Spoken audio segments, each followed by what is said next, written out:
I have a very complex life story. I gained so much, but I lost so much as well. Sorry, 1 second. She's a superstar. The decision that you took to retire is because of your daughter. I said, okay, that's it, finish. I'm going to retire. That's exactly what I did. I wanted to live and breathe my daughter. How did you face all the challenges as a single mother? If you're not adding value somewhere in society, then what's the point? I was feeling like, okay, but I need to do something. So I decided to pursue a new career, which was permanent makeup. When I came to you, Alexandra, you didn't change anything. You just glowing up what was already there. You are an Iron Lady. The Iron Lady.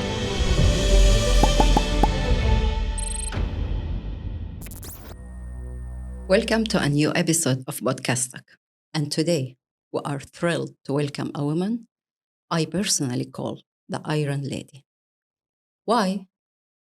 Because none of the challenges she faced in her life ever defeated her. What's even more inspiring is that she didn't keep this strength to herself, but used it to help others, whether she knew them or not. And what's really remarkable is that alongside this incredible strength, she shines with extraordinary love, kindness, and compassion. To understand what I mean, let's meet Alexandra and listen to her story in her own words. We are delighted to have you with us today. Thank you for accepting our invitation. Pleasure's all mine. Seriously. Personally, I was looking forward to this interview. Yeah, me too. Me too. Alexandra, we're very happy to have you here today. And I hope you will not perceive our questions are being intrusive or offensive. No, never. But I know that your experience and the challenges that you faced will definitely inspire others in how to deal with their own struggles. Yeah. So thank you for being here with us today. Thank you. And allow me first to start to say that I know that during the discussion about the podcast, being on the podcast, you were going through a tough time. Yeah. With regards to your sister illness. Yeah. And you agreed to be on the podcast, even though now you're going through a grieving process of your late sister. Yeah. Our deepest condolences, of course. Thank you. Would you like to talk about this subject? Ooh, respectfully, of course. Yes.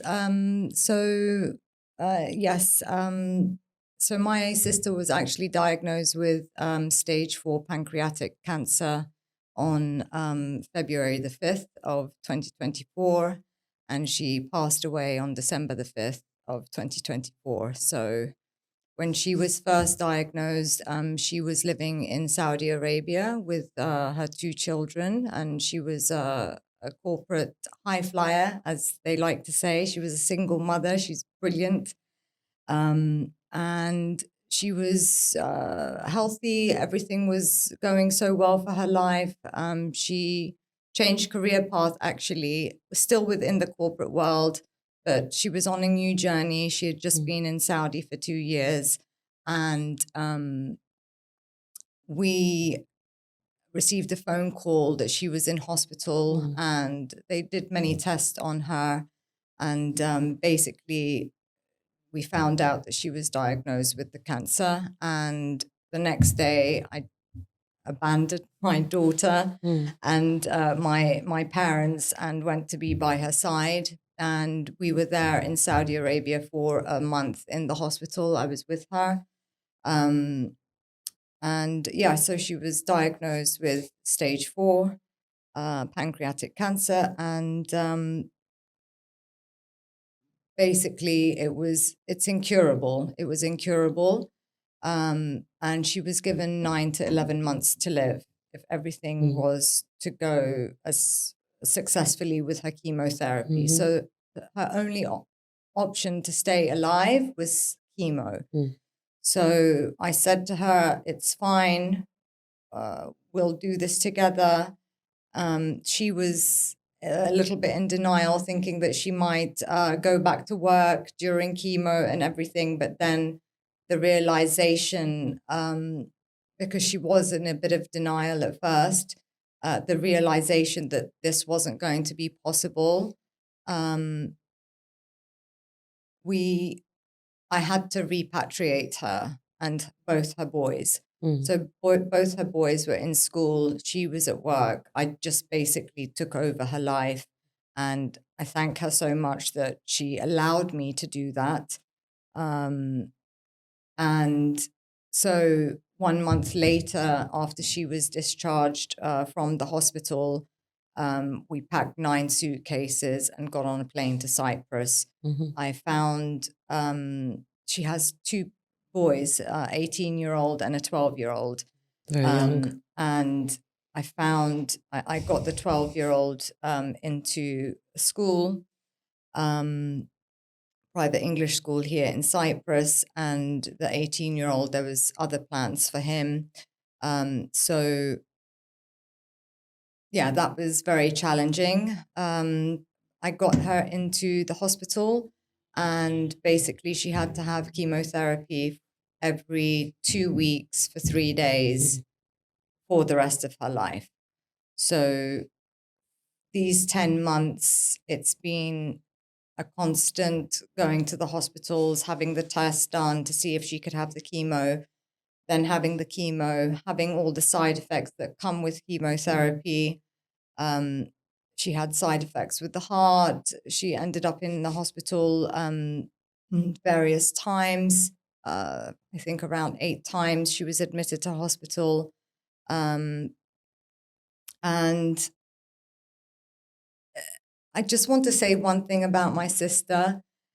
After receiving such a diagnosis, she could have been, how do you say, woe me, why has this happened to me, all my life. Feel sorry for her, for herself. She never, not once, she never complained. She never, even when she had every right to complain. Chemotherapy is not something that, we should take lightly. It's something that is so almost worse than the cancer itself. She was just such a soldier, a rock star, everything. So I can't, if I was in her position, for me, she is my iron woman, my iron lady, and she always will be. Sorry, 1 second. It's okay. It's okay. It's okay. It's Was okay doing to so let well. it's okay to let out the emotions. Yeah. It's okay. You need to release Yeah. this. Yeah. So having a life whereby, you're having 3 good days every month is something else. And she did it with such grace, and she, she's a superstar. And the first 6 months were okay. However, the last couple of months, there was like a steady decline. And then, towards the end, it was her wishes that she didn't want to be in the hospital during her final weeks or days or whatever. So I said to her, okay, I will respect your wishes. Up until that point, I've done every single thing that she wanted.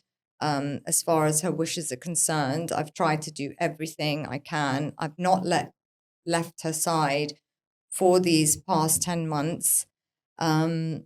So we got in contact with PASICAF, which is the Cyprus Cancer Association. They helped us greatly. They bought us wheelchairs, a hospital bed. So we were all prepared, but not mentally prepared. And so there was like a rapid decline. And I think the deterioration of the body, because the cancer had metastasized to her brain and her spinal fluid. And it just went super fast. And as traumatic as it was to live with that as a family inside the family home and to witness that, we were rest assured that from the doctors that had come and seen her, especially one Dr. Katerina, which I love and adore, that she didn't experience any pain. She wasn't in suffering. As awful as it appeared to us, there was serenity in her. So that's something that I'm going to be holding on to, that she, although she's no longer with us, she's always going to be with me. Of course. I always Absolutely. get this. May she rest in peace. Thank you so much. Thank you. Sorry, that was heavy, but this has been my life. Okay, Alexandra Mo, I'll get you out of this. It's okay.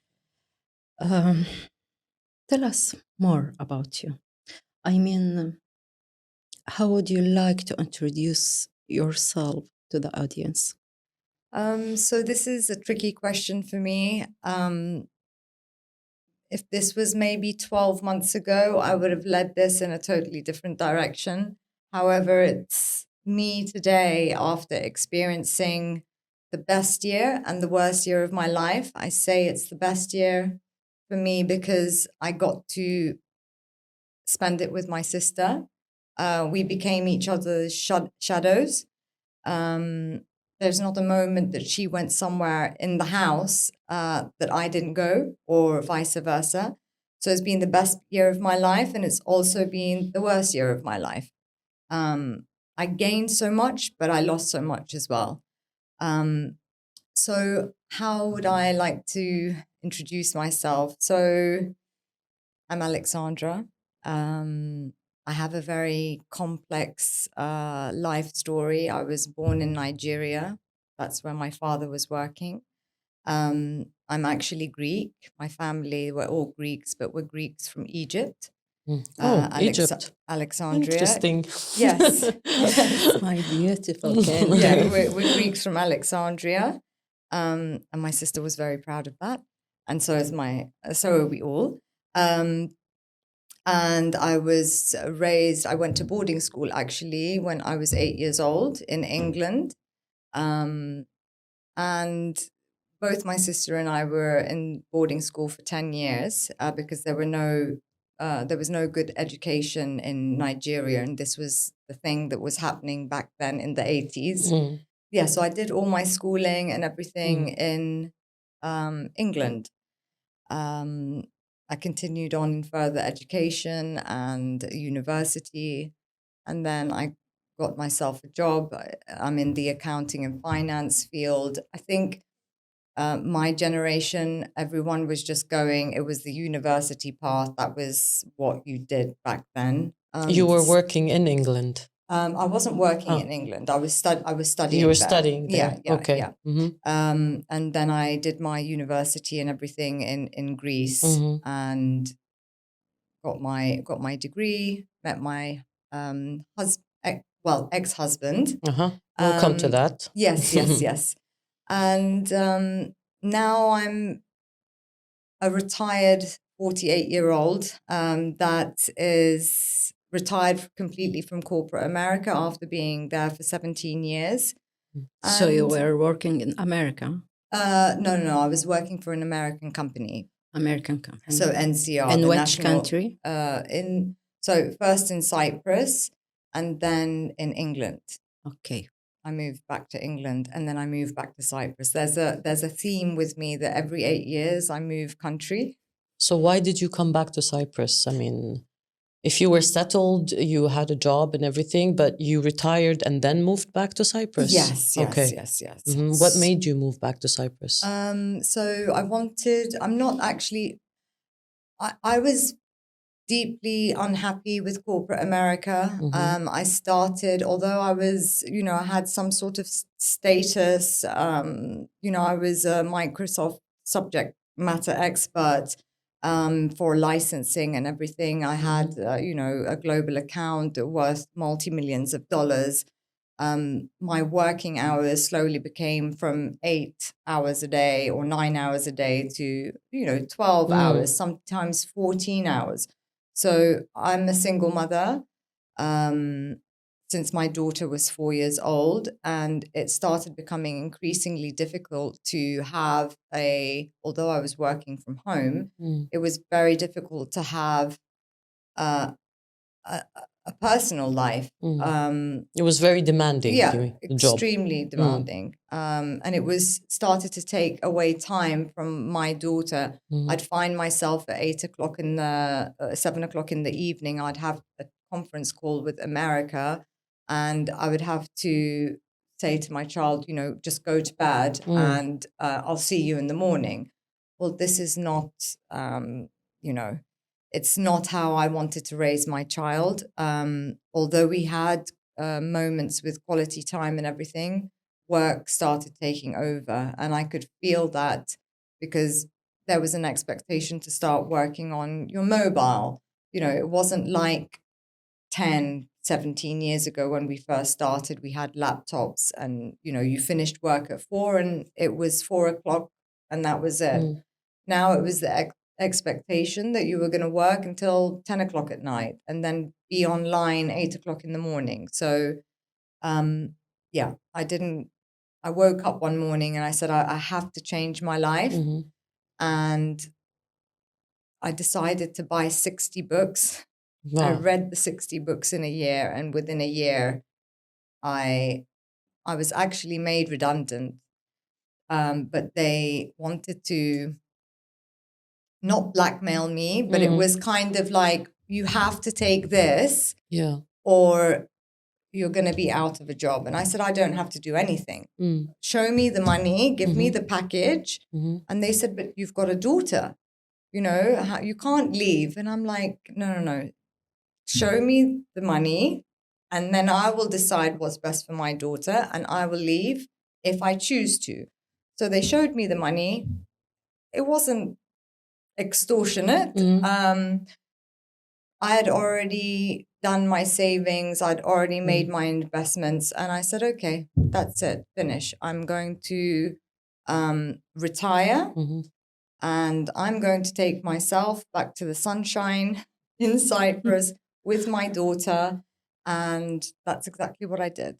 So basically, the decision that you took to retire is because of your daughter. That was the motivation. Yes, because she was around 10 years old at the time, and I thought if I can make up for those years, so she might not remember me from 4 until 10, but I want her to remember me from 10 onwards.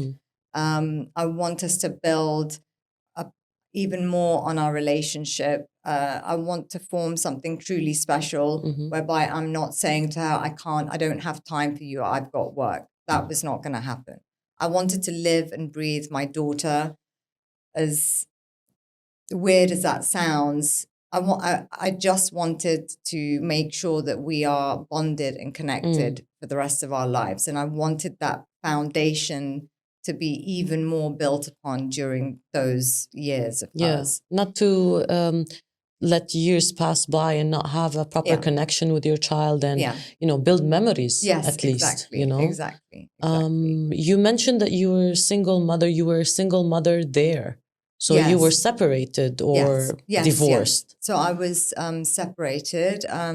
I separated when my daughter was 4 years old.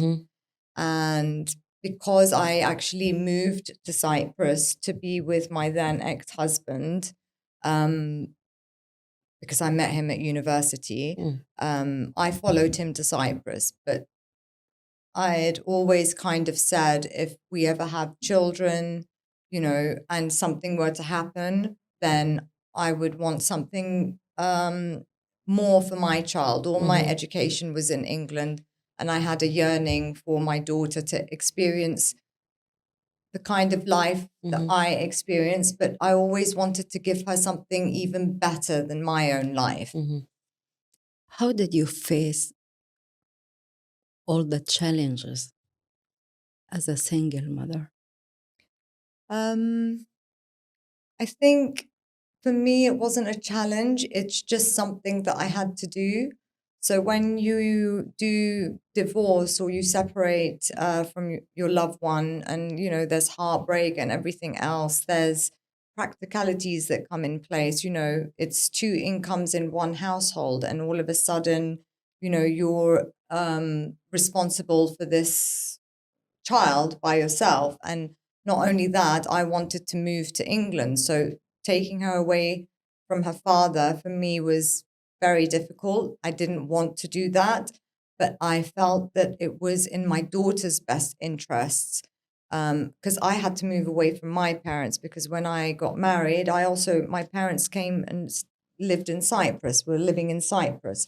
So for me, it wasn't really a challenge. Apart from the financial, I wasn't able to give her the things that I was able to before, for example, because we were still returning to Cyprus 3 times a year. So that's plane tickets for 2 people 3 times a year at the most expensive times of the year, Christmas, Easter, and summer. So it was a challenge being something, a mother and a father, and an overall breadwinner of the house. I had support from my ex-husband during that time, alimony, but it wasn't enough to cover everything. So I became extremely in a kind of saving mindset, in an investing mindset. So the first 3-4 years were challenging financially for me, but I'm glad I did everything the way I did, because then 10 years later I was able to retire. So I'm happy with those things. But other challenges I can't. So my daughter is such a sweetheart. Even from when she was born, she was a very easy child. She is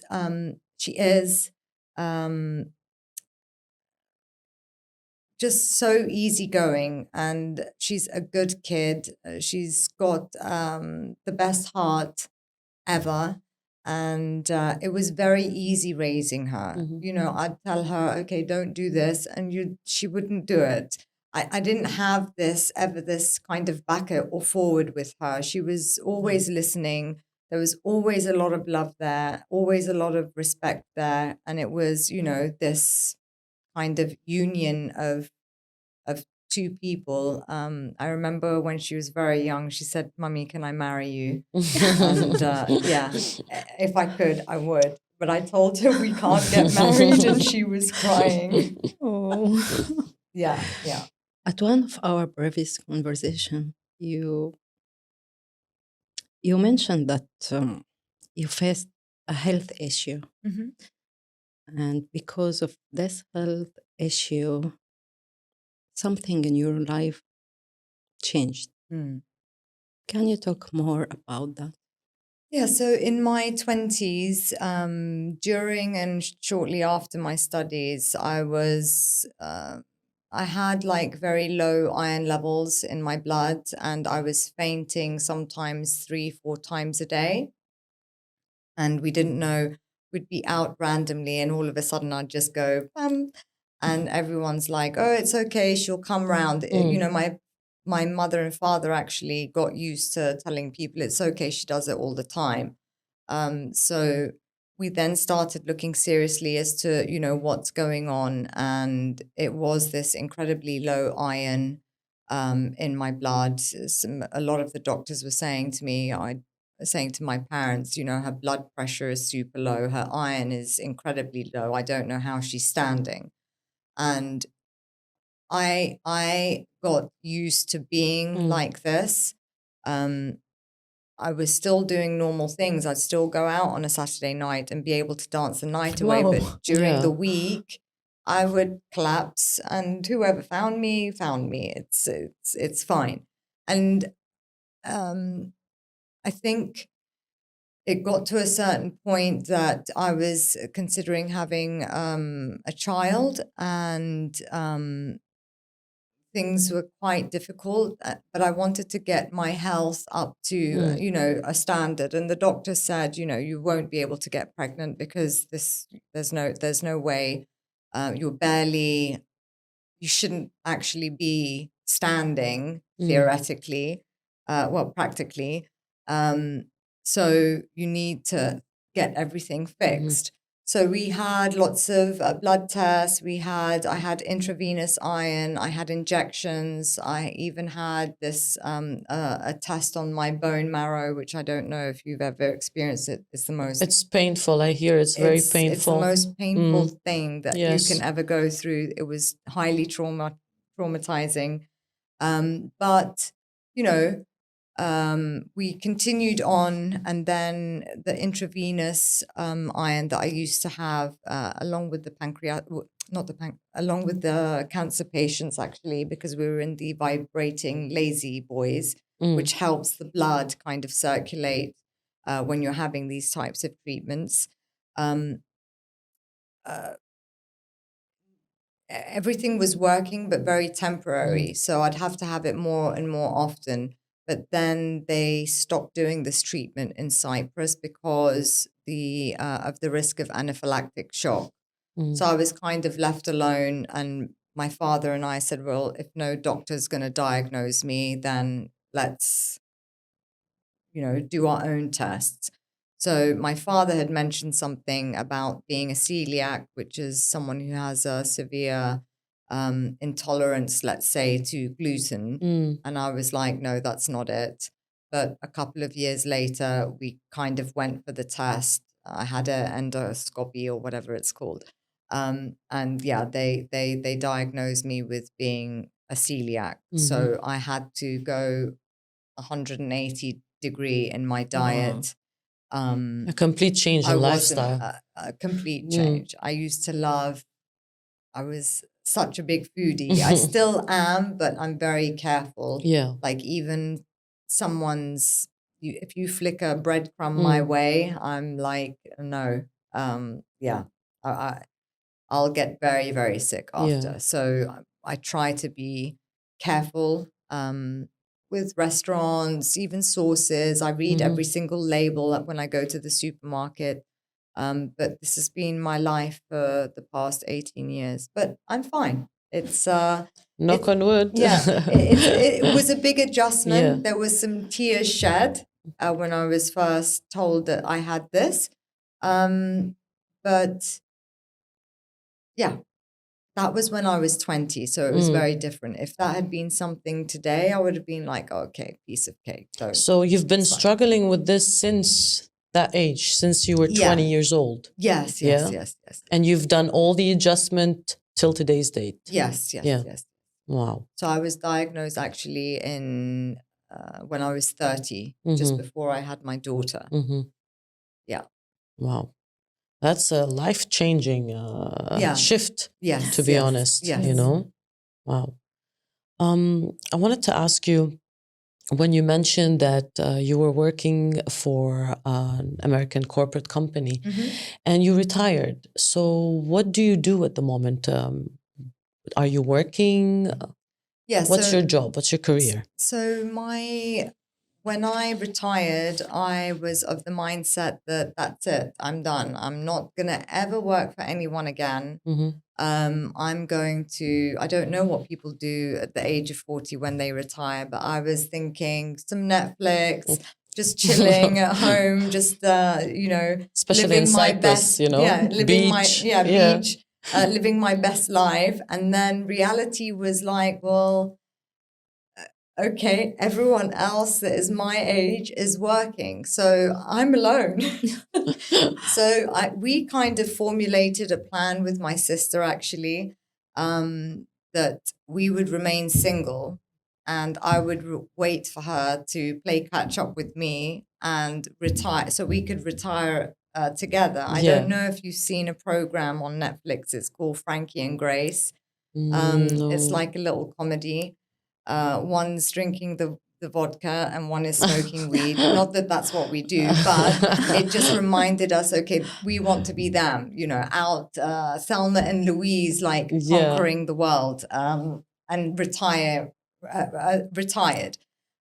So yeah, that didn't pan out, but I didn't know what I was thinking. Mm-hmm. All I wanted was to be able to be a full-on mother to my daughter, do Mm-hmm. the school runs, spend time with her, watch TV shows, go for walks, do things that I wanted to yearn to do for all the years that I was working in corporate America. Mm-hmm. But the reality and COVID kind of struck a couple of years later, and I thought, it's all well and good having all this freedom and financial freedom, time freedom. No one's telling you to do anything. No one, there's no deadlines. There's no nothing. But there's something that's, you feel a bit empty. I was feeling like, okay, but I need to do something, because for me, if you're not adding value somewhere in society, then what's the point? I mean, how many shows are you going to watch on Netflix? Exactly. How many, times are you going to go and have a coffee, I don't know, at Starbucks? Or you want something that's more, well, I do, you want something more meaningful. So I decided to pursue a new career, something a bit more closer to my heart, which was permanent makeup. I wanted to be able to add value to women. I actually had permanent makeup done on my brows. I don't know if you both were around in the 90s, both too young for that. But we had these, tiny, like, The thin lines. the thin line brows. Okay, I had this. Yeah. My sister had this. So it actually came about that one of my old colleagues from corporate America was diagnosed with cancer. And she had said to me, shaving my head and being bald and walking out in the street was not an issue for me. When I started losing my brows, though, people started staring. So I had already said to my sister,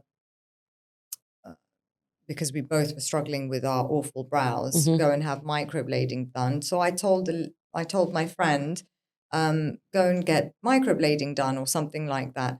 Unfortunately, she couldn't, because it was a thing during chemo that you're not allowed to have done. I didn't know that then, but I know that now. And that's how I thought, okay, let me get into that side of things. And I haven't looked back since. Wow. That's a huge shift, actually, Yeah. from a corporate job, Yes, to doing permanent makeup. Yes, yes. And I mean, having a corporate job back then means, a lot of pay. Yes, yes. And changing in that shift, Yeah. What did it give you? I mean, I understand that the shift that you made, but what value did it add to you? I mean, oh, so much. It's for me.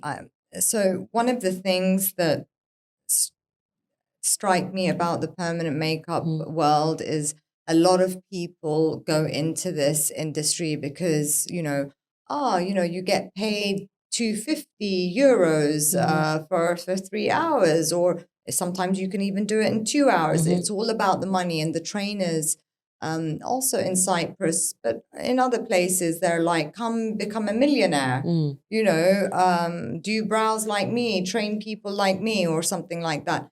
For me, it's not about that at all. I see permanent makeup as something so outside of what money is. Number one, I don't need the money. Number two, it's about helping someone. It's about adding value to them. And it's not about making them pretty or, let me beautify you or something like that. Permanent makeup actually goes beyond that. It makes someone feel a certain way. Confidence. And life is not about what we look like, what we're wearing, our life is always about feeling. That's the core of who we are. Yeah. So that's what I'm trying to attract. I don't want clients who are coming just for purely superficial aesthetic. And I could have reached out to influencers and come influence my brand, so to speak. I don't want people like that. I want someone who I'm actually going to help, someone that has a deep-seated insecurity that I can help them with. And I've done that. There was one case this year that someone was not very happy, and it impacted me on an emotional level as well, because what is the point of me doing this if I'm not going to make 100% everyone that walks through my doors happy? Yeah. Wow. That's amazing. That's truly amazing. I mean, I can understand. I mean, I'm a woman, and going somewhere, regardless of what situation you're in, or any medical or health condition, going somewhere and coming out with such confidence, because, I mean, unfortunately, nowadays, the beauty industry is being explained in a different way. It's no longer about confidence. It's only about aesthetically. Yeah. But the thing that people do not understand, it's the confidence. It builds confidence, Yeah. And all I can say is all respect to you, seriously, thank you. And this is exactly where I was lucky, because this was the reason that I meet you and get to know you. Yeah.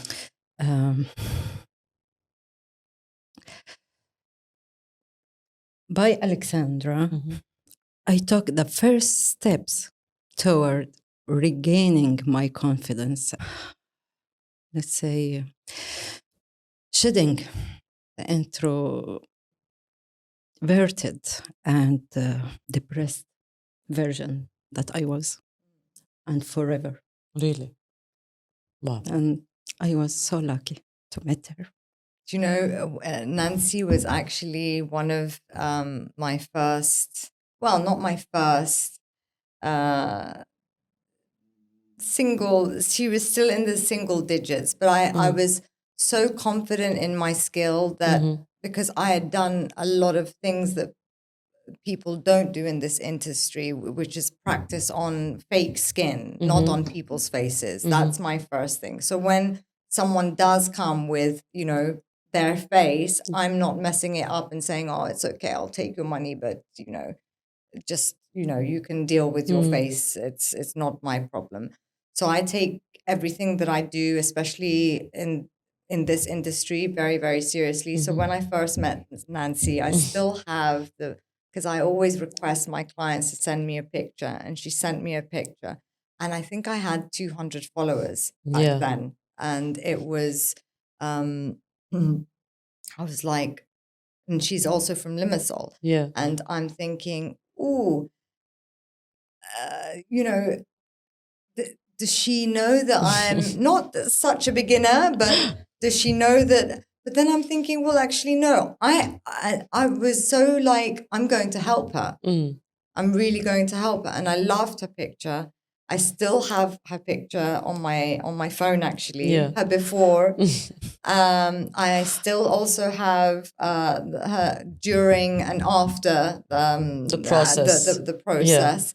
And there was one picture I asked her, because she had said to me, don't post anything of me. And I said, of course, we'd already had some conversations up until that time. And I said, no, absolutely not. But please allow me to take a picture of you. And she said, of course. So I got my professional camera out and I took a picture, and it was like a different person. She was just radiant. Wow. Yes. Smile, like two people, but very different kind of timeline. But it was only a matter of months. From when I met her to this radical change. And I was like, that was the first time that I felt, right, this is where I need to be. Because if I can help like people like Nancy, I will During that time, I was passing through a very bad situation, a very hard period of time. And I feel that I'm not I'm not Nancy anymore. I feel that I'm some person that I don't know. Mm. And one day I was checking the an Instagram, and it came to my face one of the permanent makeup ads, and I say, why not? Mm. Let's try Yeah. something new. Yeah. So I start searching for any person who provide this service here in Cyprus, and there were a lot of accounts with more followers, as she just mentions, and unlimited. Yeah. But if you ask me now, I still don't know why from all of those accounts I picked her account, Was meant to be. and I sent her a private message, and we gone through that. And I will never forget the day that I entered to her house. It's her own house. Okay. It's not a clinic. Where so you do the Yeah. procedure. Where you're you mean. supposed I to have be, a treatment room within the Okay. worried house. about that. But I feel that I'm just enter my own house. Yeah. Yeah. It has that Comfort. atmosphere. Yeah. It's the Yeah, comfort. And she that's has why a- I won't do a separate studio, Yeah. because I want people to feel permanent makeup can be quite scary. You hear these horror stories, it hurts, it's this, it's that. So I purposely don't want to open this, clinic kind of feel. I want someone to come and to my home, my space, and feel comfortable. And feel exactly what Nancy was describing. That's so important to me. So This is actually very important. It's not just about the procedure itself, it's about the comfort. Because like you said, permanent makeup is, it's not a simple procedure, of course. And somebody that it's his first time going into doing such a procedure. I mean, I will say personally, I've never done it before, but if I take it upon myself to do it, I would judge based on the place, the ambiance that I'm in.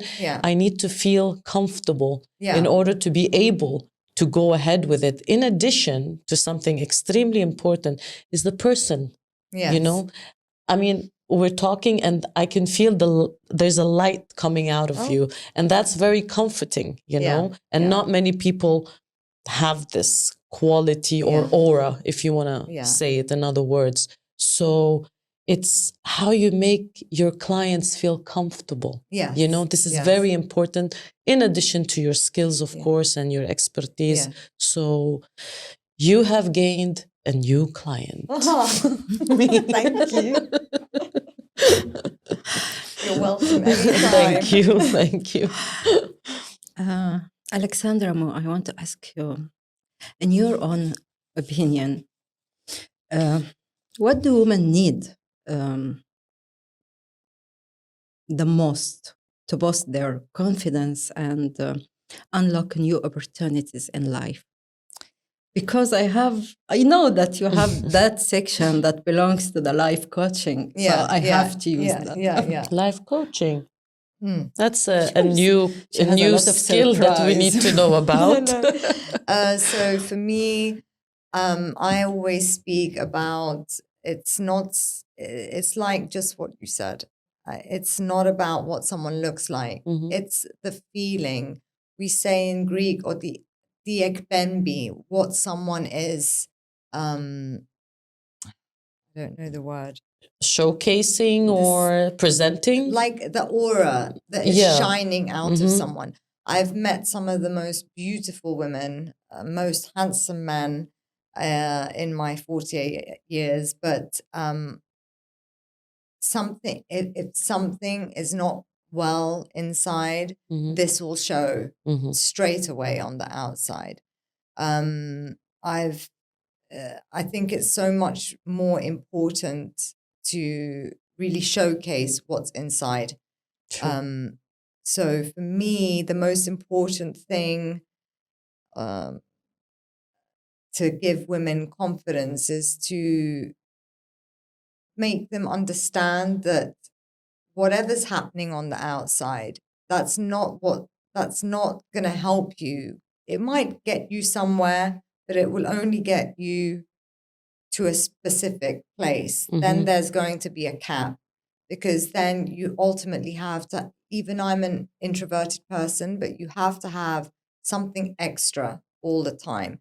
So if you're feeling down here and you need to come up here, it's not about making this huge jump. Oh, I'm down here and I need to be up here, because then it becomes so unrealistic to get there. And this is with self-esteem. You can't just go from down, up, all the way. You have to take these baby steps. You have to put in the work to make the baby steps. And if it's something as simple as permanent makeup, that is going to make you feel better, because I do believe that there are certain people, I've had quite a few clients that have had scars on their lips. And the minute that's covered up, there's an immediate shift in theirs. So even if it's like putting a plaster on something, that plaster can actually make someone blossom. Yes. And it can be a continued blossoming. So it's not a plaster that comes on and then off quickly. It's something that, okay, but you can do that without having permanent makeup done. Yeah. That's that level of acceptance. Yeah. Because as women, we tend not to accept who we are, where, our hair is too frizzy, our brows are like this. Yeah. Because of the society and what is being showcased on social media. Everything. We are being taught about the beauty standards every single day, and every single day the beauty standards change. Exactly. And I agree with what you're saying 100%. I mean, something as simple as permanent makeup can immediately boost somebody's confidence. But at the end of the day, that person needs to work on his self-esteem, and yes, like you said, baby steps, and that brings me to something extremely important. You have also life coach qualities. Yeah. So have you ever thought about pursuing also this as professionally? I mean, as far as I know, I'm not, an experienced person, but life coaching, it's never about degrees. It's not about, I have a PhD or whatever. No. It's about feeling it also. You need to understand that person's insecurities, where they're coming from, and what made that person be like that. Yes. And I think because of what you've been through, because of your struggles and your challenge, you can resonate and connect quite on a different level with regards to these matters than somebody else, Yeah. So did it ever occur to you that you could do that also professionally, It did. When I was during COVID, when the whole world stopped, I was kind of thinking, okay, I need to do something. Where am I going to add value? And always life coaching actually was at the back of my mind, because I wanted to help people in whatever capacity I can to help them. However, I don't know. I wanted to also do something creative. So I guess with the permanent makeup, I do add a sprinkle of life coaching in there. My clients are not just, okay, hi, you've come in, you've, done the permanent makeup, bye, I'll see you again. I mean, look, me and Nancy, I've formed friendships with actually a lot of my clients. Generally speaking, I keep my circle very small, but my clients they become friends, because I care for them on not just a surface level. I care for them on a deeper level. For me, life coaching, it might have been a step. I'm still kind of thinking about it. I did write 2 books though. Oh, Yeah. I didn't know about that. Yes. She keeps surprising me. Yeah. No, What's- I wrote. Are they available? Oops. They're Are they available available on Amazon. on Yes. Amazon? I Okay. published 2 books. Can we know the names of the books? No, not maybe another time. Can you disclose the names? So one of them actually, I wrote my first book after I left corporate America, because I'll give you a small thing, because it's not under my name. It's the Dictionary of Life, the A to Z of life. So what I've done alphabetically, I've assigned every letter of the alphabet to a word. So, for example, A is abundance and H is hope. Wow. That's So nice. I tried to take away from all the 60 books that I read in a year to retire from corporate America. I wanted to make this a shortcut version so my sister could read it. And so she starts changing her mindset with her life and come and join me in retirement. So yeah, I've done that. Life coaching, I think there's also a limit to, someone can say, for example, well, it's easy for you to say, you come from a really good background. Your parents were, both loving, caring parents. You went to boarding school, therefore you're privileged. So it's very easy for you to say.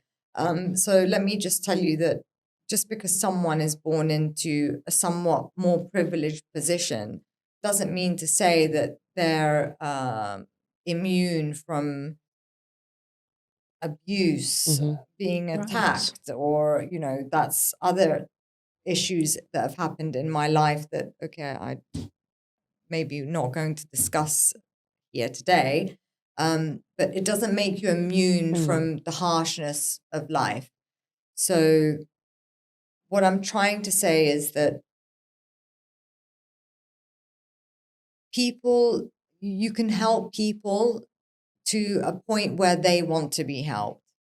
So if you say, okay, it's a simple case of shifting your mindset, well, actually, it takes a lot of work to shift your mindset from believing a set of beliefs here and going all the way here. For me, it's the baby steps to take there. But I feel that permanent makeup is quite a big step in changing some. Unfortunately, as humans, when you change something on the outside, it's so much quicker than having that patience to change what's on the inside. And that's why I kind of want to do the permanent makeup. But hey, my client's going to say something, or if I'm doing a brow lamination, she'll tell me about, I don't know, a problem she's having, and I'll solve that problem for her. And then, a friendship forms, and then I'll receive a text saying, okay, you should do this or you should do that. So it's still on the table. I don't know how or what I'm going to do. I did make a promise to my sister, though, because one of the last kind of things that she did say to me is, you're so beautiful. You really should start putting yourself out there. There's more people, because I'm quite introverted. More people should know about you. I don't know. I'm that for me is strange. But she wanted me to put myself out there. And I said, look, I promise you everything is going to come in its own time. I will be the rock star that you need me to be. I will get out of my comfort zone and, throw myself into my business. I might even try some new business ventures on the side as well. And yeah, so that's the plan. I told you. I just wanted to ask one question, if you allow me. With your sister passing away, you mentioned that she has 2 boys. Who's taking care of the kids? So the 2 boys, so my sister was a single mother, Mhm. and the father has been quite absent in their life for the past maybe 10 years. Oof. So basically, she's been the primary caretaker of her two children. And I think probably one of her biggest fears was, if anything happens to me, who's going to take the kids? Mm. So I'm the child's godmothers. I baptize them both. Mhm. And when they were little kids, they kept on asking, what does nonna in Greek mean? And we're like, it means your godmother. And they're like, yeah, but what does that actually mean? And both her ex-husband and she would respond, well, if anything happens to mummy or daddy, she will have you. She's your guardian, which it doesn't really work like that. It's kind of like you don't imagine that something is going to happen to both parents. Yeah, and of course. the God, no, because then no one would become a godmother of any child. Because you're almost kind of agreeing to be that parent if something happens to the parents. So for me, it's I like I said, I took over my sister's life straight away, and I didn't think twice as to what was going to happen to both her boys. You know, the youngest one is 12 now. He was 11 at the time. So he, obviously needs support and guidance financially, from a love perspective, to be nurtured as a child. He needs a parent. So I will step in and, become that parent for him. I know that he knows that I'm stricter than his mother. But, she was working very long hours, the same way I was. So the limited time that she did have with both her sons was, about love and games and other things. It wasn't necessarily, be a disciplinary kind of figure in their life. So yeah, I just took on the kids she didn't, no need to ask me. Of course I'm going to do it. Yeah. Of course I'm. But what about their father? I mean, is their father in contact? Is he in the picture? Not really. I mean, I've had a conversation with him this year, with my sister, as as you do. But yeah, no, there's no real contact there. And I think, to be honest, as much as parents, it's a two-way street kind of relationship with parents. Your child and yourself. You can't expect it to be a two-way street when one son is 2 years old and the other son is 8. You can't expect something from them. You have to be the person that is going to be, reaching out and engaging and wanting to have a relationship. But that's the only thing I'm willing to say on that matter. Okay. Okay. Let me ask you about your daughter. Yeah. What she's studying. So my daughter, kind of early on, I was trying to, I didn't want her to go into the industry I was in, accounting, finance, and corporate life, and how boring. I said, no, if you're going to do anything, I tried to instill the values in her that I learned a lot later on in life, actually, when I hit 40, which was that the only time we're all looking for happiness, right? Of course. What's your passion? What are you happy? Happiness is actually, it's not about anything you have or anything you own. Happiness is something that it's the value you add to someone else's life. If you're not adding value to other people's lives, or you're not adding value to society, then you'll never be happy. If it's just me, and I just want money, well, money is actually a byproduct of value.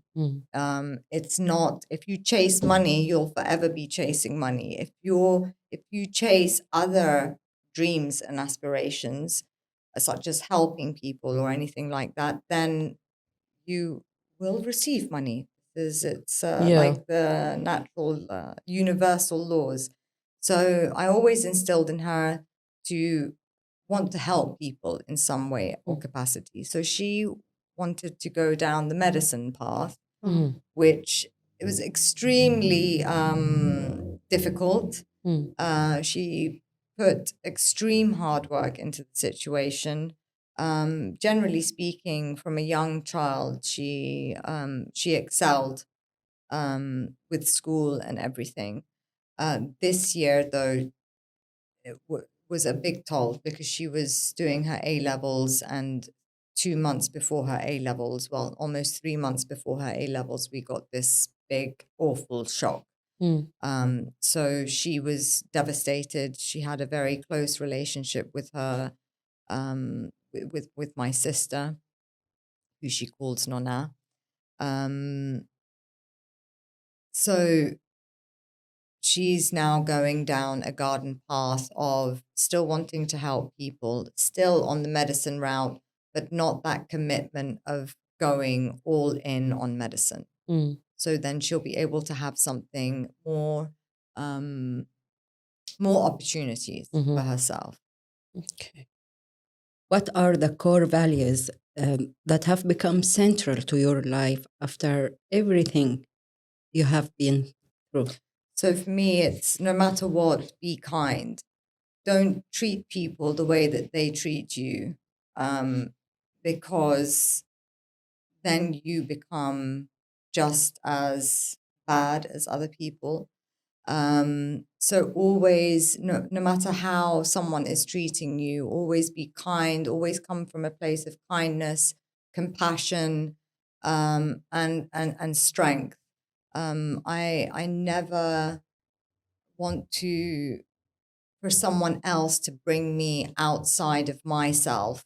I'm always going to stay true to who I am as a human and who I want to be, right? So I will never go away from that. So that's my core value, to treat people how I wish to be treated. But even if they don't treat me this way, I will continue to treat them with kindness and compassion. Nice. Principles. Principles. Morals. Morals and principles. No matter what life throws at you, Yes. you will be persistent with your principles and values. Yes. Alexandra, do you have anything that you would like to tell anyone out there that is struggling at the moment or facing similar challenges that you faced or currently facing? What would be your advice or message? I mean, regardless of what challenges they might be going through, but people that are struggling at the moment and cannot see the light at the end of the tunnel, what would be your message to them or an advice? So for me, the only constant in life is that something is going to change. So if you're down here and you're struggling, that at some point is going to change. But you also have to help yourself. We always look outside of ourselves to help ourselves. She can fix this for me. She can do this for me. Sometimes you just need to quieten your mind, quieten your body, take a time out for yourself and speak to your own soul. And if you can't do that, speak to the person the child that you were. Help that child and speak to them and understand where their wishes are coming from. And we look outside of ourselves, and we really need to start looking inside ourselves and helping ourselves. You can't fill someone else's cup if your cup is empty. True. So I wouldn't have been able to have helped my sister this year if I was running on an empty tank. There is absolutely no way. I would have burnt out the first 5 seconds. Towards the end of the year, I did feel my own cup starting to go down, but a strength has to come. Sometimes in difficulties, we're on autopilot as well, which that helps. We're just kind of this robotic thing. And then all of a sudden it's quiet, everything stops, and you're like, a devastation happens. Yeah. Again, you can't be in that drain. You have to take yourself out of the drain and put yourself in a fountain. You've got to take whatever the struggles are, and also start solving your problems. So what are you struggling, for example? Is it financially? Have you got an abusive partner? Have you got a friendship? That start understanding where you ultimately brought yourself in a situation. Okay, so I'm going to tell you something. Okay. So, not my ex-husband, but I've experienced an abusive relationship, whether it was emotional, mental, and physical. I can call it physical because he broke my hand. He squeezed my hand until he broke it, but it was an accident. So that for me was a pivotal moment in my life, because instead of blaming all the circumstances around me, oh, he did this to me, and oh, she said this to me, and oh, it's everyone's fault but my own. I'm like, okay, so why would me, Alexandra, bring such a person who was, it's not that they weren't worthy of me, but I was so much more than what this person was treating me. Correct. I did so much more. I was already a single mother. I was already providing for my child. I didn't need some man who couldn't take care of himself in my life, and then all of a sudden I had 2 kids. No. So I'm always asking myself, where am I taking responsibility? Yes, this happened to me, but I allowed it. Absolutely. Okay, so it was then up to me. If I brought this mess into my life, then I have a responsibility to myself, but to my child, to take myself out of this mess. True. Before it's too late. And I did that. I haven't looked back. And it was difficult. I mean, you can't just leave relationships like this. I fortunately could, because the courts had gotten involved. And there was some other things. But if you ask my daughter today, she doesn't know anything, because I hid everything from her. So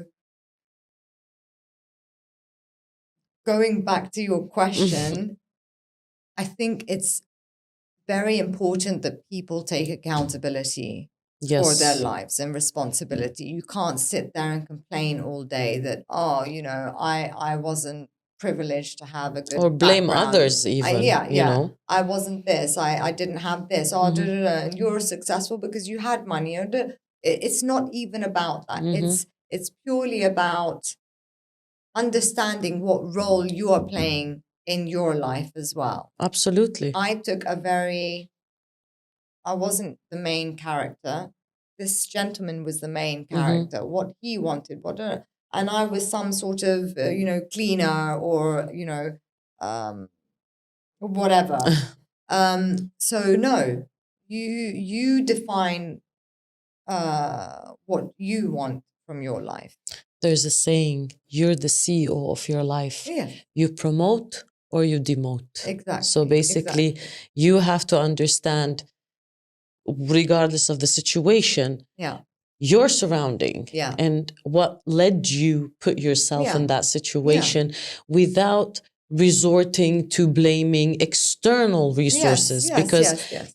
in certain aspects, maybe some external resources might play a part, but they cannot be the full part of your course. complete decision. Of So course. I totally agree with what you said. And by doing that, you get your power back. Absolutely. You take it back. You take it back and you do what needs to be done. Yeah. Yay. As your daughter here with us today, Yes.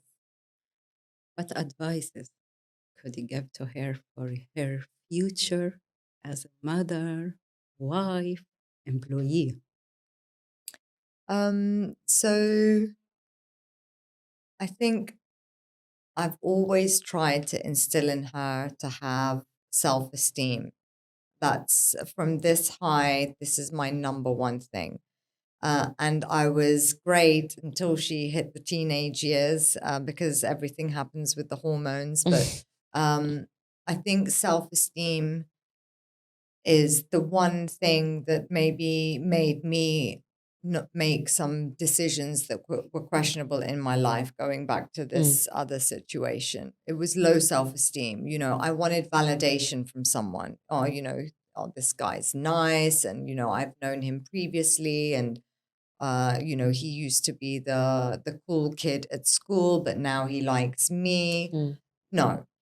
So self-esteem, don't get validation from anywhere. If you want validation, you give it to yourself first. If you can't find something positive with yourself, then you have an issue with yourself.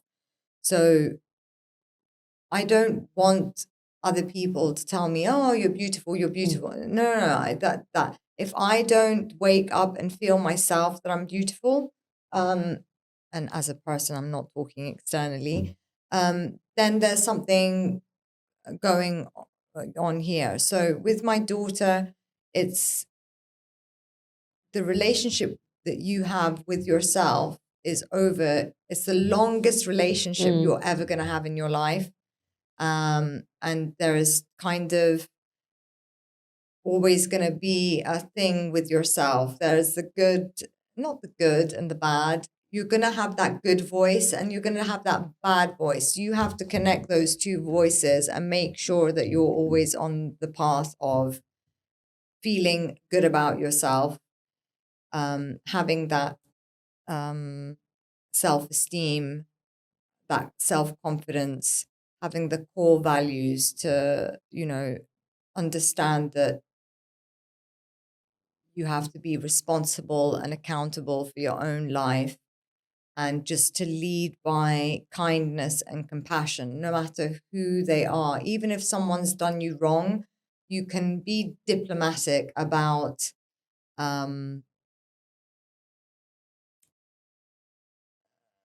you don't have to retaliate. I don't want you to retaliate. Just be diplomatic and say, "Oh, I'm sorry you feel that way about me, but you're not going to change who I am." So those are the kind of core values that I would ask her to lead with her life.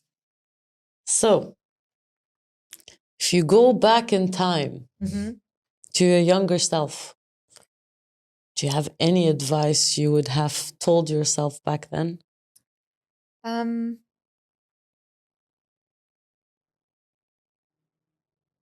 Never. I think I always, as a young child, I always used to be a dreamer. I wasn't really an academic person at all. I became an academic person through hard work and all of that. So I would say that to have your feet firmly on the ground, make sure that I don't know what I would have said to my young person. I know I would have said a lot of things. Definitely. I think we spend a lot of time chasing things in life without fully appreciating what we do have. So one thing that this year has really taught me, it's to live in the now and to live. It's great to have plans. Amazing. But sometimes you have to take life day by day. And I think living day by day is almost brought a sense of calmness in me. So I think I'm struggling with this question. I have all these little small things that I would say, but no big defining, what I would say. Try and be as happy as you possibly can, and understand and know that happiness does not come from outside of yourself. It comes from inside of yourself. It's never going to be the Chanel bag that you purchased, or it's never going to be anything like that. It's always going to be something that's coming from inside you, inside your soul.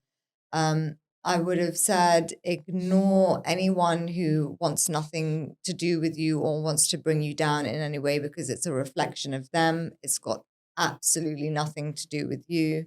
That's some advice for my daughter, actually. And just to appreciate life. I think once you start living from a space of appreciation and gratitude, your life will change. Yes. And it will, and that goes to what you had said previously about what would you say if someone's struggling? Well, find a list. Even if you can't get a list of 10 things, get a list of 2 things. What do you appreciate? I don't appreciate anything. Well, you must do. I appreciate breathing in this moment. I appreciate that, my child is with me at this moment. My circumstances might not be where I want to be, but through gratitude and appreciation, they will get to where they need to be. Absolutely. And this is something that we always seem to forget, gratitude and being grateful for each day. Yeah. And I mean, less worry, more being present. Yes. And even personally speaking, the moment I started adapting this way of living, of being more present, actually, because I was always worrying about things and never being present. And that led me to not really enjoying anything that would happen. Yeah. But the more you are present, the less you worry, because that would actually open your eyes on other things. Yes. You will start to feel everything around you. Even the slightest movement, you will feel it. Yeah. So it's also mindfulness, Yeah. So this is absolutely correct. And I wish, a lot of people will, try to understand, because we live in a chaotic world where everybody's running and chaos and worry. Yeah. At the end of the day, you're missing out.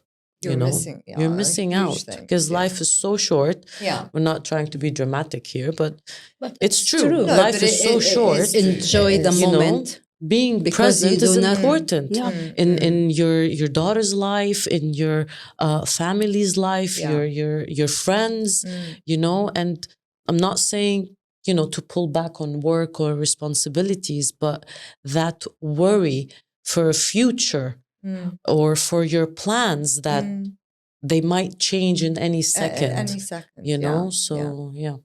And that's actually one thing I learned this year. And I learned that from my sister, actually. The times earlier on when she was okay and she looked okay, she had a Podcastak here, which is a small device where there's like an implant that goes into the skin. It could be done anywhere. She had it here, and it actually looked like a big lump. That's where she was receiving her chemo, because she was getting the chemo so often. One of the things that I really noticed is that when we would go out, here's my sister. She's diagnosed with stage 4 pancreatic cancer. No one, if we would go to the mall or anywhere we would go, no one would be none the wiser of what her struggles are. And, so many times we go to the supermarket and someone's bashing into you with a trolley. Someone's, I don't know, saying, or even road rage, someone's shouting at you in the car and everything. And I wanted so much to cocoon my sister in like a cotton ball and keep her safe because she's got cancer. Don't bash into her because I'll beat you. Don't do anything to her because she's my world. She's my fragile sister. So you actually never know what struggles someone is going through. So people might look normal. Yeah. But you've just got to treat them with kind. We can't continue to go on living like everything is rightfully ours. It's not. I've noticed a lot of people who don't have appreciation, who don't have any gratitude. Things can change for them radically. Correct. It's a pendulum that can swing both ways. And I've noticed the more grateful I am, the more opportunities open up for me in the things that I'm grateful for. Yes. And the less grateful I am for certain things, it kind of goes down. Yeah, true. So I think that everyone has their own struggles. It can be, you might not be grateful that, for example, you want to make more money, or everyone else has, I don't know, a nice car. I want a nice car. Well, how about thanking the fact that you have a roof over your head, that you have a hot meal to eat, right down to the basics, which is something that a lot of people don't have. Yeah. I have this from being born and brought up in Africa. I see what poverty was I living that? No, but I've seen what it looks like. So have that ability and that capacity to be humble enough to be like, well, actually, my life isn't horrible. Exactly. Just because my mobile phone is broken, it's not the end of the world. Absolutely. Yes. It's you have to get that, your priorities in order, and exercise gratitude. It will change your life. True. Absolutely. Because there are less fortunate people than us, and all the time. we should always, and that what makes us human. You need to practice gratitude because you need to always be grateful that, yes, you might not have the latest phone or the latest car or a huge mansion, for example, but you have a life, you have a roof on top of your head, you have a hot meal, while there are others that would wish for half of what you have. And I think when people practice this behavior of, being grateful, a lot of things, number one, ego, would definitely diminish, you know? Yeah. But unfortunately, the world is not a perfect place. Yeah. Nancy? A beautiful Nancy. Oh, thank you. And thank you for being with us today and for sharing all this incredible journey and insights. And I still strongly insist and encourage you to take your next step into the world of life coaching. Okay. It's where you're supposed to be.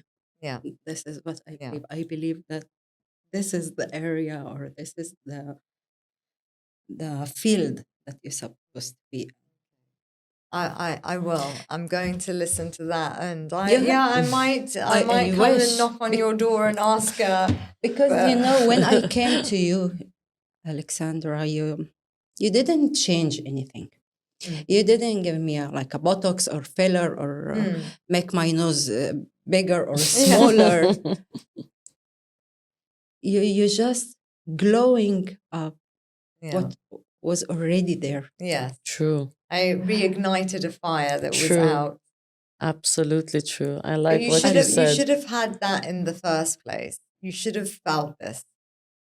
I'm glad that I'm so glad, and I want to say something without sounding patronizing. Okay, I'm so proud of you Because I remember the first time that we did meet, and you were like, there's a form that you have to complete, and it says, full face on the picture or just the area. And she was like, no full face photos. I don't do photos on social media. I said, Oh yeah, don't worry. I know that. I promise you, I'm not going to do anything. And then all of a sudden, a year later, I see Nancy. Well, 6 months later, she's changed her profile picture, and I'm like, Nancy, what's going on? You've changed. I love your profile picture, but what's going on? And she's like, it's my new era. And then 1 year later, she's like, by the way, I have a podcast, and I'm like, you have a podcast? What is going on here? So I'm so proud of you. I'm an introvert as well. And the fact that you're doing this is also inspiring me to do something more for the community, all our societies and communities. And I love that you've done this for yourself. Thank you. And even if I played this much of a role, or even this much, Don't underestimate tiny yourself. Don't no, even underestimate if yourself. I feel so much love in my heart for you. I love you. I love you too. Alexandra, I want to thank you also personally. I'm honored to have met you, really. Thank you. Nancy was talking a lot about you, and I was really looking forward to meeting you. Yeah. And I feel really honored meeting a person like you. Oh. You are an Iron Lady. Oh. Yes, absolutely. Okay. And thank you. with all, you're like a complete package, Oh. of beauty in and out. There's a light that shines from within. Oh, thank and you I so could much. feel it, from your vibe, from the way you're talking. It was really a pleasure, talking with you today.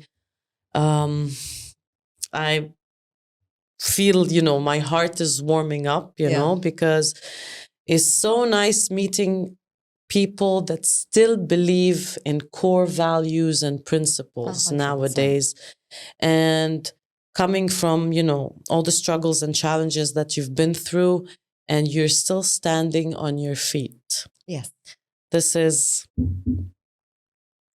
We say it in Chapeau bas. Arabic. Yeah. Mashallah. Yes. mashallah. Yes. So thank you very much for your time, for being with us here today. Oh, thank you. It was our utmost pleasure. Oh, thank you so much. Thank Really. you to both of you. Thank you. Thank you. Dear viewers and listeners, thank you for joining us on this amazing and heartwarming experience with our special guest, Alexandra. Stay tuned for more exceptional stories. Take care.